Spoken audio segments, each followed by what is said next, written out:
ছেলেদেরকে সাইকেল কিনে দেওয়ার জন্য যাচ্ছি বাইরে। তো রাস্তায় সিনটি দাঁড় করিয়ে রেখেছি আর আমি ঘেমে গিয়েছি, এত তাড়াহুড়ার মধ্যে রেডি হয়েছি, এত তাড়াহুড়ার মধ্যে যেতে হচ্ছে।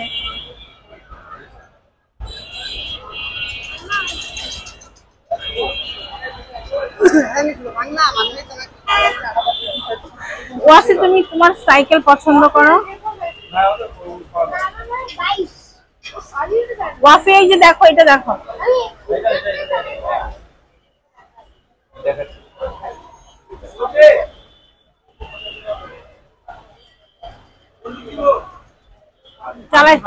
চালাতে পারো কিনা দেখ, চালাতে পারিস কিনা। পারফেক্ট হয় ওয়াফি?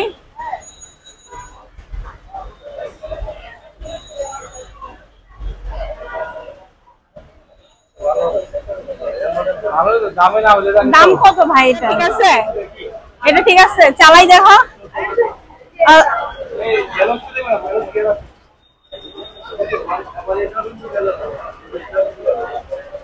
এটা এটা তো ঠিক, এটা ঠিক আছে বললো তো, এটা এটা ঠিক আছে বললো তো। এটা ব্রেক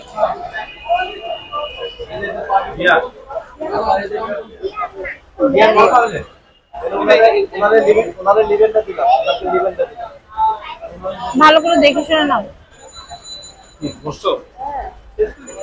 এটা কি?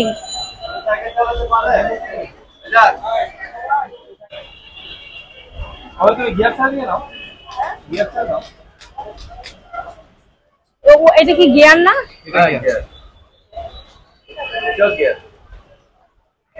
এটার প্রাইস কত ভাই? এটার প্রাইস কত? 14,500। আর ওইটা 14,000। তুমি গিয়ার দিবে না, গিয়ার ছাড়া দিবা? গিয়ার ছাড়া ব্যালেন্স নাই এরকম এসে গিয়ার ছাড়া।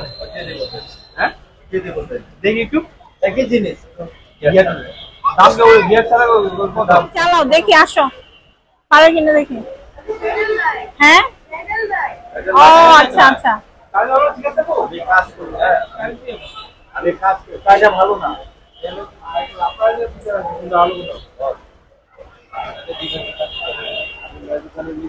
সাইকেল কিনা শেষ হয়ে গিয়েছে, আমরা সাইকেল কিনে নিয়েছি ছেলের জন্য, পছন্দ মতো সাইকেল কিনা শেষ। এখন আমরা সাইকেলটাকে ঠিক করতে দিয়েছি। সাইকেলটা ঠিক পছন্দ হয়েছে?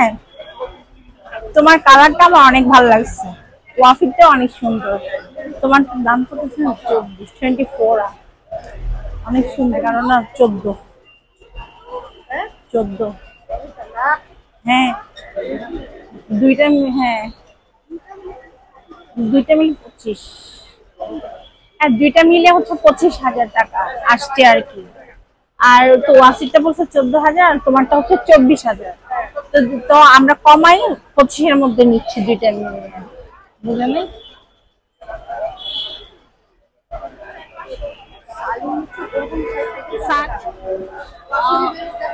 ওটা তো ছোট সালেহীন, বুঝতে পারছে এটা, এগুলো। হ্যাঁ হ্যাঁ ভাই, কালো দিয়ে দেন, ঠিক আছে। হ্যাপি ওয়াসি? হ্যাপি তো আমার ছেলে।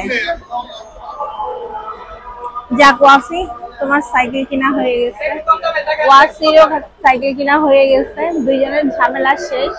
আমার চেহারা উঠে যেন, ঠিক আছে? আচ্ছা ভয়েস দিব না। 36,000 টাকা সাইকেল নিলেন? 36,000 কোনটা? তো আমাদের কাজ তো শেষ, সাইকেল কেনা হয়ে গিয়েছে। এখন আমরা কিছু খাবো, কারণ আমাদের সবারই ক্ষুধা লেগে গিয়েছে। আর আমরা একটা দোকানে এসেছিলাম আর একটা দোকান থেকেই সাইকেল কিনে নিয়েছি এই মার্কেটে। এটা সম্ভবত মুক্ত বাংলা মার্কেট, মিরপুর 1-এ। এখানে অনেকগুলো সাইকেলের দোকান আছে, তবে আমরা প্রথমে একটা দোকানে ঢুকেছি আর এখানে আমাদের সাইকেল পছন্দ হয়ে গিয়েছে। দরদাম করার পর আমাদের ভালো লেগেছে, তাই ভাবলাম এত ঘোরাঘুরি না করে এই দোকান থেকেই সাইকেল কিনে নিই, আর সেটাই করেছি। আর বাচ্চারা হচ্ছে ঈদে অনেক সালামি পেয়েছিল আর ওর ফুপি ওদেরকে $100 মতো দিয়েছিল, তাছাড়া ওরা ব্যাংকে কিছু টাকা জমা করেছিল মাটির ব্যাংকে। সবকিছু মিলিয়ে ওদের ৳১৫,০০০ মতো হয়েছিল। সেই টাকার সাথে আরো কিছু টাকা দিয়ে ওর বাবা ওদেরকে সাইকেল কিনে দেয়। তো অনেকদিন ধরে আমার ছেলেদের ইচ্ছা ছিল নতুন ২ টা সাইকেল কেনার।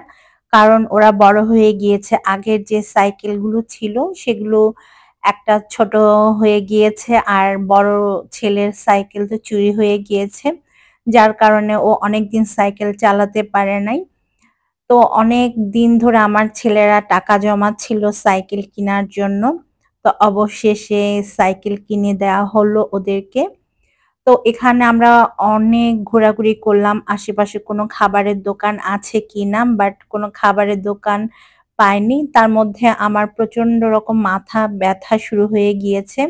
আজকে আমি সকালে চা খাইনি। আর একদিন চা না খেলে যেটা হয় আমার প্রচন্ড রকম মাথা ব্যথা শুরু হয়ে যায়। তাই আমি কোনরকম ঘুরে ফিরে একটা দোকান পেয়েছি চা খাওয়ার জন্য। তো ওখান থেকে আমি চা খেয়ে নিয়েছি। তো এখানে আশেপাশে কোনো খাবারের দোকান ছিল না। যার কারণে কোনো কিছু খাওয়া হয়নি। শুধুমাত্র আমি চা খেয়েছি কারণ আমার প্রচন্ড রকম মাথা ব্যথা ছিল। আর মাথা ব্যথা হলে আমার আসলে কোনো কিছু ভাল লাগে না। তো এখন সাইকেল কিনা শেষ। সাইকেলগুলো ঠিকঠাক করে দিয়েছে দোকানি। মানে যে দোকান থেকে আমরা কিনেছি। এবারে আমরা বাসায় চলে যাচ্ছি। তো সাইকেল নিয়ে যাওয়াটা আসলে অনেক টাফ ছিল আমাদের জন্য। তো আমরা তো আমাদের গাড়ি নেইনি কারণ গাড়িতে সাইকেল রাখার মতো অবস্থা ছিল না। আমরা অটোরিকশা দিয়ে চলে এসেছি সাইকেল নিয়ে। আর এই যে দেখেন আমার বড় ছেলে কিন্তু অলরেডি সাইকেল চালানো শুরু করে দিয়েছে। আর আমি তো রিক্সা দিয়ে আসছিলাম। তো আমার ছেলেদের সাইকেল ২ টা এখন নিয়ে আসছি কারণ ওরা বাইরে রাখবে না, বাসাতেই রাখবে। তো আলহামদুলিল্লাহ অনেক ভালো লেগেছে। ছেলেদের ইচ্ছা পূরণ করতে পেরেছি। ওদের জমানো টাকাটা একটা কাজে আমরা লাগাতে পেরেছি। এটা ভেবেই ভালো লাগছে। আসলে ওরা অনেক কষ্ট করে এতদিন ধরে টাকাটা জমা করেছে। আমি চাইনি যে অন্য কোনোভাবে খরচ করুক টাকাটা। তো আজকের মতো বিদায়। ভালো থাকবেন।